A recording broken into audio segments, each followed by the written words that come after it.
The Ford Fiesta has been quite the sales success in other parts of the world. Now, of course, in the United States, where we tend to shun out small cars, it hasn't been exactly the sales record breaker that Ford was hoping. It still competes in the Ford Super segment. Now, this particular one that I'm showing you is the 2014 Fiesta Titanium. You guys can actually find a 2014 Fiesta SE hatchback that I uploaded a couple weeks ago, but I like to show you guys the different trim levels. So let's take a look at the highest trim. Before, I didn't have a titanium, but the titanium is the top of the line model. You can distinguish it as a titanium from several different elements. There is a titanium badge that you'll find on the rear deck. You'll find those special 16-inch alloy wheels. And then of course the Fiesta still comes as a hatchback and a sedan. Now, for 2014, Ford did update the car. They updated the front and rear styling, the wheels, the interior. There are two different powertrains available. Now, this particular one that I'm showing you is actually called Storm Gray Metallic. It's actually a new color for 2014. It kind of looks like the Sterling Gray Metallic, but it replaces the slightly odd violet gray, which a lot of people picked, but this color combination definitely looks better on the Fiesta for me. You can see at the front, it's got the baby fusion look. It's got the Aston Martin-like grille. You have these angular headlights, and then of course, this titanium has the new fog light option. Before, you could get like an LED running lights when you turn on the headlights, but Ford actually got rid of that. Now you get the functional fog lights. Now, the titanium also gives you the integrated turn signal mirrors. Basically, this one's just missing the sunroof option, as you do get premium features in a Fiesta available, like navigation, leather seats, push-button start, and a backup camera. Those features were typically unavailable on Ford's smallest offering. Now, push-button start and smart access is standard on the titanium, so keep this key fob in your pocket or your purse. And basically, to lock the doors, just come here and touch this button. That locks the door for you. To unlock it, you actually have to touch the button again, and that unlocks the doors for you. Now, looking at the interior, you can see this one does have a nice beige or light stone color with the black. It looks actually pretty nice, and you can also see this one has the leather seats. Now, stepping inside the vehicle, you do have a updated instrument panel, and then of course you can see there's the push button start, and my particular one has a 5-speed manual, a very rare and nice combination to get a top trim with a manual transmission. Ford has been doing that lately because a lot of customers have been asking for it, but basically just keep that key fob in here, push the clutch in, and push the button to start the engine.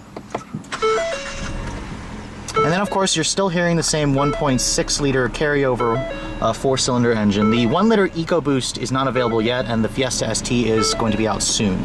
Now, shutting the door, the window is automatic up-down for the driver only. All the other windows are manual windows. Kind of expected that. This is a subcompact car still, but Ford nicely tries to dress it up and make it look more upscale. You can see that SE model that I showed you didn't have the My Ford Touch. This obviously has it. You can get this on the SE if you want, and this is actually a different My Ford Touch system. I'm sure you guys are noticing the screen is pretty small. This is actually 6.5 inches. All the other Ford vehicles have an 8-inch screen. You still have the 4 quadrants: phone, navigation, and radio or entertainment. However, there's something that you may notice down here in this little blue part. That's usually climate. Ford actually just made that settings. For some reason, they said that they couldn't jam climate in there, especially when you put the screen for climate in here. In this little tiny screen, it kind of just made all the buttons really small. So Ford just chose to make that a settings button. Instead, you have hard buttons here for climate. The Fiesta is the only vehicle that does that. Every other Ford vehicle with My Ford Touch has it. Now, in terms of its response, the My Ford Touch system, this is the newest system. Of course, I read that Ford is actually planning another update to make the system even faster. I mean, honestly, this generation's not bad. It transitions between screens decently well. You can go back to entertainment here, and you can see here, this basically, the buttons are a little bit smaller, so those of you who have really big fingers probably will have to get used to this and take your eyes off the road to actually get to it. Now, this has the Sony audio system. And actually, it sounds fantastic. This is probably the best sounding audio system that I've heard in the subcompact class. So for those of you who are audiophiles, big ones, the Fiesta definitely has your name written all over it. Now, in terms of the navigation system, I'm really glad to see that here. Before, you could not get navigation on a Fiesta. Basically, you only had to use the sync with turn-by-turn navigation or voice guidance. So now you can get a full navigation system in a Fiesta. It's basically just the same unit that you'll find in other vehicles. Ford's navigation system has really good renderings, really good street names, games. It's a very good system with really good voice commands. Now, looking at the center stack here, you do not have the touch-sensitive buttons, thank God. You just have conventional buttons. You have your tune, you have your volume controls, your sound controls, a little teeny-weeny hazard light, and then of course you still get automatic climate control. This is a single-zone automatic climate control. You typically don't find that in the compact or subcompact class. Ford gives it to you. You also get heated seats, single-level heated seats, and then this button works the ambient lighting in the cabin. This car's interior just looks really cool at night. Now, looking at the center, or the instrument panel, basically, I told you guys before, the gauges are updated blue. You have a nice leather-wrapped wheel with some nice bolstering extensions, steering wheel audio controls. The door panels are basically hard touch, but it's actually leather stitched right here where your elbows are going to rest. And then, of course, the dashboard is still the same soft touch materials from the SE model. All the Fiestas have a similar dashboard. And then, of course, the glove box kind of cheaply falls, but it's a pretty big size. Now, in terms of the shifter, first of all, you finally get a backup camera in the Fiesta. You get no or trajectory markings, but you do get distance markings, so it's nice to see that here. The 5-speed manual kind of has somewhat longer throws, but the feel is okay. It is down a gear compared to the competition, but it's nice that you can get a really pretty good 5-speed that wakes this car up significantly. Looking down here, you have a power outlet, cup holders, and then of course in the center console, which is rare, you don't find this in this class usually, you have USB, your SD card for the navigation, and your auxiliary port. The lid over here is slightly padded, but I kind of wish it was leather stitched. Incredibly, I'm really impressed with the interior of this Fiesta. It's basically very Focus-like. It's gotten very nice, but unfortunately the price does show. This one does get pretty expensive loaded like this. Now, looking at the back seat, this is where the Fiesta, again, is still on the smaller side for the class. You're basically going to look at about 31 cubic feet of legroom back here, which is pretty tight. Or I'm sorry, it's actually inches of legroom, which honestly, even though the numbers say it's pretty tight, I'm 5'7", I have pretty good room. There's surprisingly really good foot space under there. Don't expect to find any vents. There is a power outlet, there's one mat pocket, and then of course the seats, they're 60-40 split with a adjustable headrest, but there's no armrest right here. And then of course when you're looking at the door panels, they're basically the same hard touch plastic from the fronts, although luckily this is padded right here. This little teeny weeny portion is wrapped in leather, so it's nice that they included that on the titanium. Now, the trunk capacity of the Fiesta also trails the class. This is probably one of the smallest in terms of space. You're only going to look at about 13 cubic feet of space with the seats up. Fold them down, which they do not even fold completely flat, and you're going to get about 25 cubic feet of space. That's roughly half the space of a Nissan Versa or even the Nissan Note and the Honda Fit. So if you're looking for more cargo versatility, the Fiesta definitely falls behind the class leaders. Of course, this is still better than the sedan, so I still recommend going with the hatchback.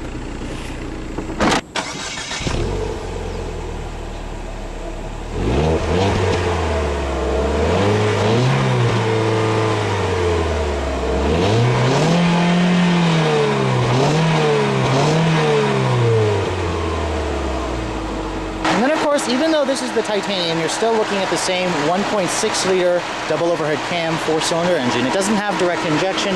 The numbers are still the same from that SE I showed you, 120 horsepower and 112 pound-feet of torque. The 1-liter EcoBoost will be available in the fall. I'll show you guys that in a separate video when it comes out. And then, of course, I'll show you the ST when that comes out later. The difference between that SE, this is the 5-speed manual as opposed to the 6-speed dual-clutch PowerShift automatic.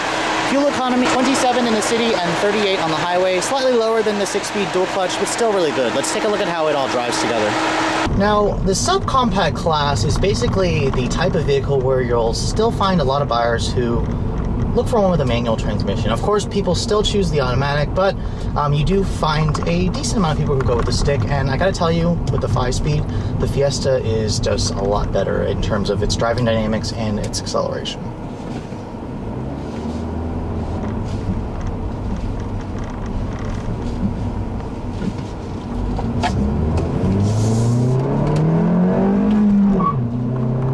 It even makes a cute little chirp from this little teeny weeny 1.6, and it's a pretty smooth engine. This engine is much better from previous small 4-cylinders from Ford. It really just is surprising. This whole car in general is just really surprising. Going around corners here and then planting your foot will lead a surprising smile on your face. The car has relatively peppy acceleration. Now, in terms of its competition, the Honda Fit with a 5-speed is definitely still quicker than this car. Even though the Fit is down on horsepower by 3, it all has to do with the gearing. Ford kind of gears this manual transmission more for fuel economy, and the benefit is that it revs lower on the highway compared to the Fit. However, you do notice that when you're accelerating a little bit, especially when you're shifting from first to second, the car kind of falls out of its power band ever so slightly just because the second gear is a little bit taller than the Honda Fits. Now, when you are cruising down the road, this is where the Fiesta blows the Fit out of the water. In fact, it blows most other subcompacts out of the water. You have a really quiet ride. I mean, cruising along, the ride is just incredibly quiet. There's barely any engine, barely any road noise, no wind noise. The car has a really nice compliant ride. It's still firm, but it's not floaty, like for example a Toyota Yaris would be like that, or I guess maybe even the old Chevy Aveo was like that. But the Fiesta just feels like a big car. It feels like a sophisticated car. It feels like its bigger brother, the Focus. And then of course, when you go around the corners, the steering is electric, but it gives you a good amount of feedback and a little bit of confidence. So you basically feel like you can take corners and go faster, and the car's not going to lose control or feel like it's going to get a little twitchy like on some of its competitors.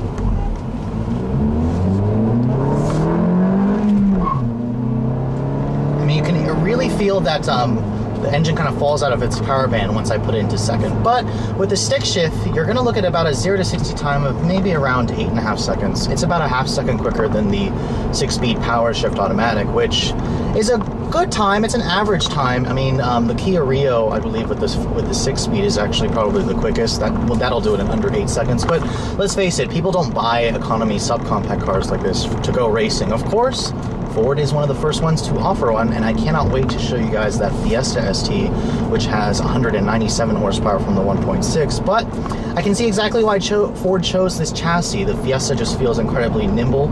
It feels incredibly solid.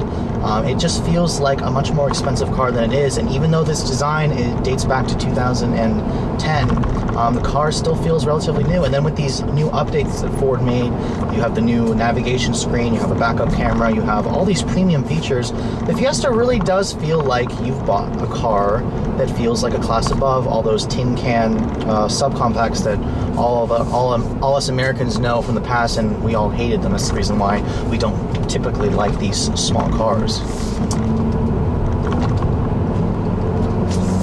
Of course, even though you have the manual, be prepared to do some shifting, because if you try to put your foot down when the thing is like in third gear and you just made a turn, it's not going to go anywhere. So you really need to utilize second gear more often. That's where you'll notice the shorter gearing ratio in like the Honda Fit, for example. The car accelerates better even in the higher gears because of that gearing.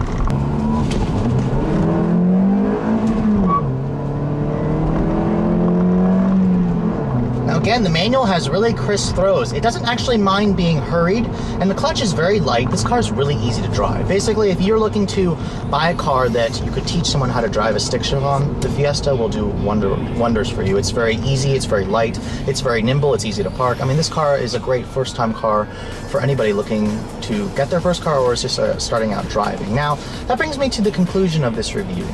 I showed you guys the SE, which had a sticker price of around $18,000. This is the titanium, and this one is a little bit more expensive. Actually, it's a pretty good amount more money. This one stickers at about $20,850. But the good thing with the titanium is it comes pretty well equipped with most features as standard equipment.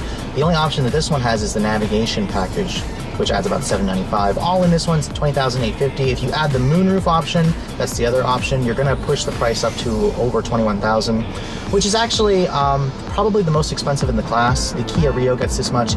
The Honda Fit is actually at this price range when you get it with navigation, but of course, the Fit's unavailable with like leather seats, a moonroof, push button start, stuff like that. So for those of you who are in the market for a subcompact car like this, I definitely would recommend checking out the 2014 Fiesta, as you'll definitely be very impressed with what Ford has to offer with their latest models. Of course, those of you looking for a subcompact that offers more space in the back end and the trunk should probably look at some of the competition as well. Thanks so much for watching, guys. I'll catch you all later.